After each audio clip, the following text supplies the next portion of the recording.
ગુજરાતની સ્થાનિક સ્વરાજની ચૂંટણીના પરિણામ જાહેર. કપડવંજ નગરપાલિકા અને ખેડા જિલ્લા પંચાયતની બેઠકોના પરિણામો જાહેર થઈ ચૂક્યા છે.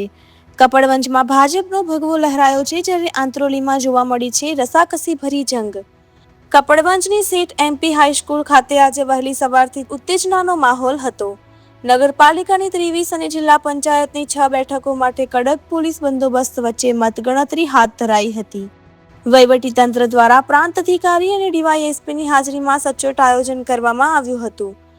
પરિણામોની વાત કરીએ તો કપડવંજ નગરપાલિકામાં ભાજપે એક હત્તુ શાસન જાળવી રાખતા 19 બેઠકો પર જીત મેળવી છે, જ્યારે 9 બેઠકો પર અપક્ષ ઉમેદવારોનો વિજય થયો છે. બીજી તરફ જિલ્લા પંચાયતની 6 બેઠકોમાંથી ભાજપે 4 બેઠકો અને કોંગ્રેસે 2 બેઠકો પર કબજો કર્યો છે. આ ચૂંટણીમાં સૌથી વધુ ધ્યાન ખેંચ્યું આંત્રોલી બેઠકે. અહીં ભારે રસાકસી બાદ કોંગ્રેસના ઉમેદવારે માત્ર 10 મતોથી વિજય મેળવીને સૌને ચોંકાવી દીધા છે. પરિણામ જાહેર થતાની સાથે જ ભાજપના કાર્યકરો ઝૂમી ઉઠ્યા હતા.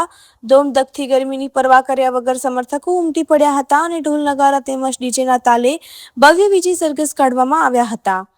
આમ કપડવંજમાં ફરી એકવાર રાજકીય ગરમાવો જોવા મળ્યો અને મતદારોએ પોતાનો ચુકાદો આપી દીધો છે. રિપોર્ટર જયદીપ દરજી સાથે હરીશ જોશી, કપડવંજ.